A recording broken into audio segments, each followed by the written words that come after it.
Present నేను గాంధీ భవన్లో ఉన్న టీపీసీసీ అధ్యక్షుడిగా నియామకం జరిగిన తర్వాత మహేష్ కుమార్ గౌడ్ కొన్ని ఆదేశాలు జారీ చేసిండు రాష్ట్ర మంత్రివర్గానికి. ఖచ్చితంగా బుధ శుక్రవారాల్లో గాంధీ భవన్లో ప్రజావాణి నిర్వహించాలి, రాష్ట్ర వ్యాప్తంగా ఉన్నటువంటి ప్రజల సమస్యలు బహిరంగంగా చర్చించాలనే ఉద్దేశంతో మహేష్ కుమార్ గౌడ్ మంత్రివర్గానికి ఆదేశాలు ఇవ్వడం జరిగింది. రేవంత్ రెడ్డి కూడా ఇదే విషయంపై చర్చించినట్టు కూడా తెలుస్తూ ఉంది.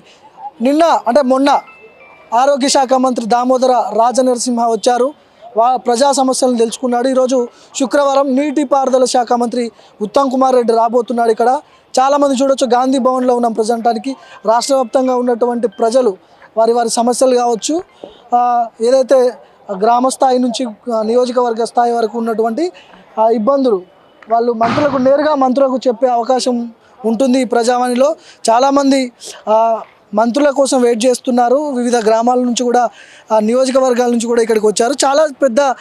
చాలామంది చాలా సమస్యలతో ఇక్కడ రావడం జరిగింది. ముఖ్యంగా ఇందులో ధరణి ఒకటి, ల్యాండ్ ఇష్యూస్ ఒకటి, ప్రజా సమస్యలు ఇవన్నీ కూడా పెద్ద ఎత్తున చాలా కీలకంగా కనిపిస్తూ ఉన్నాయి. ఎక్కడి నుంచి వచ్చారన్న మీరు? ఎక్కడి నుంచి వచ్చారు? ఆర్టీసీ. ఏంటి ప్రాబ్లం? కేసీఆర్ ప్రభుత్వం నిర్దాక్షిణ్యంగా చిన్న కారణాలతోటి ఉద్యోగాల నుంచి తొలగించింది. దాదాపుగా 300 మందిని తీసేసింది. ఈ ప్రభుత్వం మా పిల్లల పరిస్థితిని గమనించి మమ్మల్ని ఉద్యోగాలు తీసుకుంటారని మేము ఇక్కడికి వచ్చి వినతి పత్రం ఇస్తున్నాం. ఉత్తమ్ కుమార్ రెడ్డి వస్తున్నాడు, ఆయన కలవడానికి వచ్చారా? వినతి పత్రం ఇవ్వడానికి. 300 మంది ఆర్టీసీ ఉద్యోగస్తులను, కండక్టర్ డ్రైవర్లు అయితే తొలగించండు. కేసీఆర్ ప్రభుత్వం నిర్దాక్షిణ్యంగా తొలగించండు. వాళ్ళందరినీ మళ్ళీ ఈ ప్రభుత్వం డ్యూటీలోకి తీసుకొని వీళ్ళకు ఒక ఉద్యోగ భిక్ష పెడతారని ఆశయతో మేము ఇక్కడికి వచ్చి వినతి పత్రం ఇస్తున్నాం. ఇక్కడ నుంచి ఏ నియోజకవర్గం నుంచి? మొత్తం తెలంగాణ 90 డిపోలు, ఆర్టీసీ డిపోల నుంచి వచ్చినాం. ఎంతమంది ఉన్నారు మీరు? అంతా 250 నుంచి 300 మంది ఉన్నాం. ఉద్యోగ విధుల్లోకి తీసుకోవాలని చెప్పి అడుగుతున్నాం. మీరు ఎక్కడి నుంచి వచ్చారు? మీరు ఆర్టీసీ అయినా? మీరు కూడా ఏంటి ఇబ్బంది ఏంది? ఇదేనా? సేమ్ కేసీఆర్ గవర్నమెంట్ లో ఉన్నప్పుడు మీ ఉద్యోగాలు బస్సులు తగ్గించాలని ఆయన ప్రయత్నాలు చేసిండు.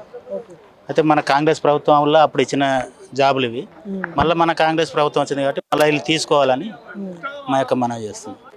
మీరు సిరిసిల్లనా? ప్రాబ్లం అంటే అక్కడ గత ప్రభుత్వంలో ప్రశ్నిస్తే, సోషల్ మీడియాలో ప్రశ్నిస్తే అక్రమ కేసులు పెట్టి రౌడీ షీట్లు ఓపెన్ చేసి. అంటే మీరు జర్నలిస్టా? సోషల్ మీడియాలో చూసి అక్కడ అన్ని అక్రమాలు జరుగుతుంది ప్రశ్నించిన. కార్యకర్తనా? కాంగ్రెస్ పార్టీ కార్యకర్తనా? నార్మల్ పబ్లికే. అయితే నేను క్వశ్చన్ చేస్తే, సోషల్ మీడియాలో క్వశ్చన్ చేస్తే గత ప్రభుత్వాన్ని క్వశ్చన్ చేసేది ఎక్కువ చేస్తే వాళ్ళు అక్రమ కేసులు పెట్టి ఒకే రోజు 3 కేసులు పెట్టి రౌడీ షీట్ ఓపెన్ చేశారు.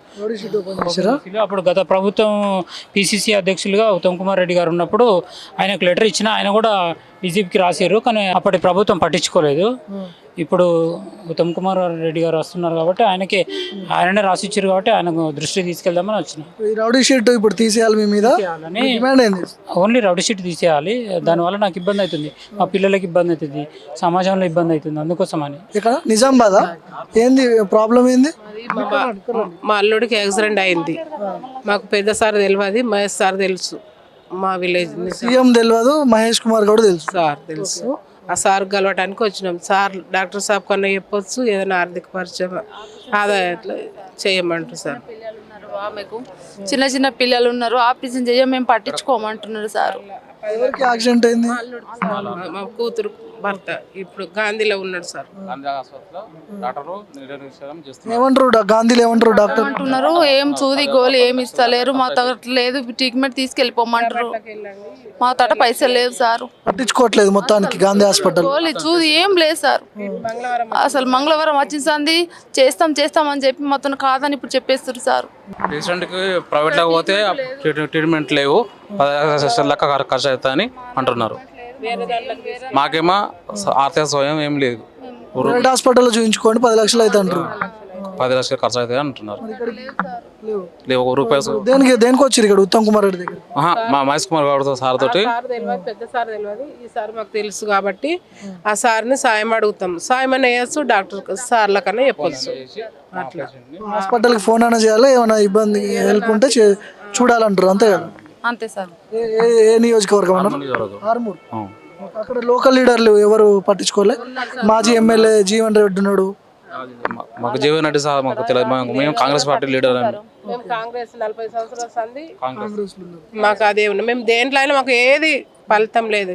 ఒక 10 రూపాయలు కూడా ఇల్లు పలానా వాళ్ళు కాంగ్రెస్ వాళ్ళు వీళ్ళకి ఇవ్వద్దు అని కూడా మాకు ఇవ్వలేరు సార్. మేము 45 సంవత్సరాల సంది మా భర్త చనిపోయిండు. మా సార్కు ఈ మహేష్ సార్కు బాగా తెలుసు, రైట్ హ్యాండరు. ఏడికైనా మేము కలుస్తాము సార్. మేము ఇప్పుడు మాకు ఈ పరిస్థితిలో మాకు ఎవ్వరు ఆదుకోలేరు. యాక్సిడెంట్ చేసిన అతను కూడా రాలేదు. ఇగో నాన్న ఫోటోది ఇగో దీంట్లో ఈయన మా భర్త. ఆ సార్కు బాగా రైట్ హ్యాండర్, 45 సంవత్సరాలు రైట్ హ్యాండర్. ఏదైనా ఇట్లు మా లేబర్కు ఇతను పని చేస్తాడు, ఆ సార్ని పట్టుకొని ఇతను పని చేస్తాడు. కానీ మాకెవ్వరు ఇప్పుడు 10 రూపాయలు సాయం లేదు. ఇప్పుడు అన్నం కూడా లేదు సార్ మాకు. మళ్ళీ హాస్పిటల్ ఉన్నాడు, సాగు బతుకుల్లో ఉన్నాడు. ఇప్పుడు పేషెంట్ దగ్గర మా బిడ్డ ఉన్నది. ఆ సార్కు పెద్ద సార్ మాకు తెలియదు సార్. మీకు ఆ సార్ని బట్టి మేము వచ్చినాం. మాది కరీంనగర్ జిల్లా వీనవక మండలం. నా పేరు భగవాన్ రెడ్డి. మేము 130 సంవత్సరాల నుంచి కూడా ఇదివరకు కూడా కాంగ్రెస్ పార్టీ మరవలే. 130 సంవత్సరాల అప్పటి నుంచి ఇప్పటి వరకు కూడా మేము కాంగ్రెస్ పార్టీ మరవలే. టీడీపీ హయాంలో టీడీపీ ప్రభుత్వం ఉన్నప్పుడు పార్టీ వాళ్ళు చంపారు, పీపుల్స్ పార్టీ వాళ్ళు మన ఇద్దరు చంపారు. అయినా నేను పార్టీ మళ్ళీ వాళ్ళు భయపడి మేము మరవలే.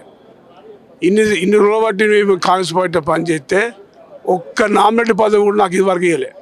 మేము ఊళ్ళో సర్పంచ్ గెలుస్తాం, ఎంపీటీసీ గెలుస్తాం, ఏరియానే గెలుస్తాం. కానీ నామినేట్ పదవి మాత్రం మేము చంద్రబాబు నమ్ముకునే ఉన్నాం మొన్న దాకా. చంద్రబాబు తండ్రి చచ్చిపోతే చంద్రబాబుకు ఎమ్మెల్యే ఇచ్చారు. ఏ నియోజకవర్గం మీది? హుజరాబాద్ నియోజకవర్గం. చంద్రబాబు తండ్రి చచ్చిపోతేనే ఇచ్చారు, చంద్రబాబుకి ఇచ్చారు ఎమ్మెల్యే. జీవరెడ్డి తండ్రి చంపితేనే జీవరెడ్డికి ఎమ్మెల్యే ఇచ్చారు. మరి మా అన్నలు ఇద్దరు చచ్చిపోతే నాకు నామినేట్ పదవి ఇవ్వద్దా బిడ్డ? ఏదైనా ఒకటి ఇవ్వద్దు అయ్యా అన్న. అందుకనే వచ్చిన మంత్రి ఉత్తమ్ కుమార్ రెడ్డిని కలవడం కాదు, మేము చంద్రబాబు వచ్చి నేను వచ్చినాం. మేము చంద్రబాబు ముఖ్యం మాకు. చెప్పండి అన్న, ఎక్కడి నుంచి వచ్చారు మీరు? వరంగల్ నుంచి వచ్చానండి. వరంగల్. గ్రూప్ 4 ఆస్పిరెంట్స్, గ్రూప్ 4 అభ్యర్థులు. ఇంతకుముందు గత ప్రభుత్వం ఒకటేసారి బిఫోర్ 6 నెలల ముందు ఎలక్షన్స్ ముందు 26 నోటిఫికేషన్ ఇచ్చారు. అందులో హయ్యర్ క్యాడర్ పోస్ట్ ఒకటేసారి రిలీజ్ చేశారు. మేము గ్రూప్ 4 అనే చిన్న పోస్ట్ అన్నట్టు, అది ఫిల్ చేయక ఇది ఫిల్ చేయాలి. సో వాళ్ళు దీంట్లో సెలెక్ట్ అయ్యారు, దాంట్లో సెలెక్ట్ అయ్యారు. At a time multiple notification release చేయడం వల్ల దాంట్లో ఉన్న దీంట్లో ఉండడం వల్ల వాళ్ళకి ఇందులో వచ్చేది కదా. కాబట్టి నెక్స్ట్ డౌన్ మెరిట్ వాళ్ళకి మాకు అన్విలింగ్ ఆప్షన్ ఇవ్వడం వల్ల మాకు న్యాయం జరుగుతుంది. 2000 నుంచి 3000 ఉద్యోగాలు బ్యాక్లాగ్ పడతాయి. దాన్ని బ్యాక్లాగ్ పడకుండా గవర్నమెంట్ చర్య తీసుకోవాలి. దాని గురించి మేము వచ్చాం. అంటే గత గవర్నమెంట్లో ఏమన్నా అన్యాయం జరిగిందా మీకు? ఇప్పుడు ఇబ్బంది అవుతుంది అంటే గత ప్రభుత్వం ఏం చేసిందంటే ఎలక్షన్స్ ముందు ఒకటేసారి 26 నోటిఫికేషన్ ఇవ్వడం వల్ల అందరూ ఒకటే అభ్యర్థి చాలా నోటిఫికేషన్ రాస్తారు కదా, వాళ్ళు అందులో ఇలా సెలెక్ట్ అయ్యారు. కాబట్టి అన్విలింగ్ ఆప్షన్స్ ఇవ్వడం వల్ల మాకు న్యాయం జరుగుతుంది. మాకు అప్రోచ్ మాకుంటుంది, మా తోవ మాకుంటే వాళ్ళ తోవ వాళ్ళకు ఉంటుంది. కాబట్టి వాళ్ళు అన్విలింగ్ ఆప్షన్ వస్తే వీళ్ళకి రారు. వాళ్ళు ఇలా వేకెన్సీ అవుతుంది, ఇలా వేకెన్సీ క్రియేట్ అవుతుంది. వేకెన్సీ వల్ల ఇంకో లిస్ట్ వచ్చే అవకాశం ఉంటుంది, ఇంకొన్ని అభ్యర్థికి న్యాయం జరిగే అవకాశం ఉంటుంది. అది మా సమస్య. మేము వచ్చి నివేదించడానికి ఇక్కడికి వచ్చినాం. ఉత్తమ్ కుమార్ రెడ్డి వస్తున్నాడు మంత్రి, ఆ మంత్రిని కలవడానికి వచ్చిరా? చాలా ఇచ్చినాము. ఇంతవరకు టీజీపీ చైర్మన్కి ఇచ్చినాము, తిరుమల మల్లంకి ఇచ్చినాము, బలమూరు వెంకటకి, కోదండరామ్ సార్కి అందరం కలిసి ఉన్నాము. మా సమస్య గురించి అన్విలింగ్ ఆప్షన్ ఇవ్వాలి, జాబ్స్ వేకెన్సీకి బ్యాక్లాగ్ ఉండకూడదు విషయంతో ప్రతి ఒక్కరిని కలుస్తూనే ఉన్నాము. ఈ రోజు మన ఉత్తమ్ సార్ కలవడానికి వచ్చినాము. అయితే మేము పలుమార్లు టీజీపీఎస్కి ఆఫీస్ సంబంధం మేమేమో వాళ్ళు ఏమంటున్నారంటే మేము రూల్స్ ఎలా ఉన్నాయి అవే ఫాలో అవ్వదు. ఇది మీకు న్యాయం జరగాలంటే గవర్నమెంట్ దృష్టికి తీసుకెళ్ళి వాళ్ళు ఎలా ఫాలో అవ్వాలంటే మేము అలా ఫాలో అవుతున్నాం. అంటే ఇది మా యొక్క సమస్య తీరాలంటే అది గవర్నమెంట్ చర్య తీసుకునే అది అవుతుంది. ఇవి మేము ఇప్పటివరకు ఎవరెవరికి రిప్రజెంటేషన్ ఇచ్చామనేవి ఇవన్నీ ఉన్నాయి. యాక్చువల్లీ మొత్తానికి అది మేమైతే ఇక్కడ ఉన్న స్టూడెంట్స్ మొత్తం ఉన్న మంత్రులకు ఎవరైనా ఇచ్చిరా? మంత్రులకు ఇంకా పొలిటికల్ పార్టీ మేము టచ్ చేయలేదు. అంటే పొలిటికల్ ఎమ్మెల్సీని టచ్ చేసాము. మంత్రులు మాకు ఎవరికి అపాయింట్మెంట్ దొరకలేదు. మాకు బల్మూరి వెంకట టచ్ చేసాము. మళ్ళీ తర్వాత ఎమ్మెల్సీ కోదండరామ్ సార్కి ఇచ్చేసాము. మళ్ళీ at the same time Teenmar మల్లన్నకి ఇచ్చేసాము. వీళ్ళందరికీ రిప్రజెంట్ ఇచ్చాము. టీఎస్పీసీ చైర్మన్ దగ్గర 4-5 సార్లు ఇచ్చాము. సెక్రటరీ సార్ని ఒకసారి కూడా కలిసినాము. కానీ మాకు వాళ్ళ నుంచి ఎటువంటి మాకు ఫలితం రాలేదు.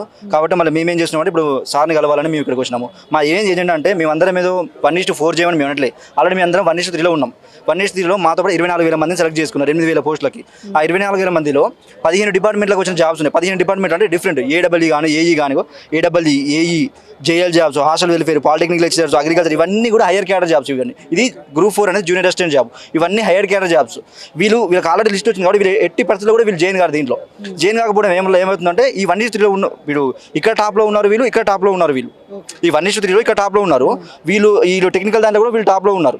ఎందుకంటే మా సిలబస్ అనేది మొత్తం టెక్నికల్ కవర్ అవుతుంది. మాది మా పేపర్ కవర్ కాగా ఎక్స్ట్రా పేపర్ వాళ్ళకి టెక్నికల్ పేపర్ వస్తుంది. అందుకని మా దాంట్లో కూడా వాళ్ళు టాప్ ఉన్నారు. మేము ఏమంటున్నాం అంటే వాళ్ళు ఎవరైతే ఉన్నారో అన్విలింగ్ ఆప్షన్ ఇస్తాను రెడీ, వాళ్ళు రెడీ ఉన్నారు. ఇప్పటికి 2-3 సార్లు కూడా వాళ్ళు అన్విలింగ్ ఆప్షన్ ఇస్తాం సార్, మీకు మాకు ఏదైనా తరుణోపాయం ఉంటే మాకు చెప్పండి, మీరు లెటర్ రాసిపోవాలన్నా లేకపోతే ఇంకేమైనా చేయాలన్నా అనే చైర్మన్ సార్ దృష్టి కూడా వాళ్ళు తీసుకుని పోతే చైర్మన్ సార్ వాళ్ళని కూడా అనఫిషియల్గా అంటే అక్కడ కలిసిన పోరగాలు మాకు చెప్పింది ఏంటంటే మీకు ఎందుకు బాబు, మీకు ఆల్రెడీ జాబ్ వచ్చింది, మీరు వెళ్ళిపోండి, అది మీకెందుకు, బ్యాక్లాగ్ పడితే మీకెందుకు, దాని గురించి మీకెందుకు తలనొప్పి అని అలాంటి సమాధానం వచ్చిందని వాళ్ళు చెప్పారు. జాబ్ వచ్చిన వాళ్ళేనా? మేమందరం 1:3లో ఉన్న వాళ్ళం, మేమందరం ఆల్రెడీ మాకు సర్టిఫికేట్ వెరిఫికేషన్ అయిపోయింది. ఇప్పుడు వీరు అన్విల్లింగ్ ఇస్తాను రెడీ గురు, అన్విల్లింగ్ ఇస్తే ఏమైతే మేము జాబ్లో వస్తాం.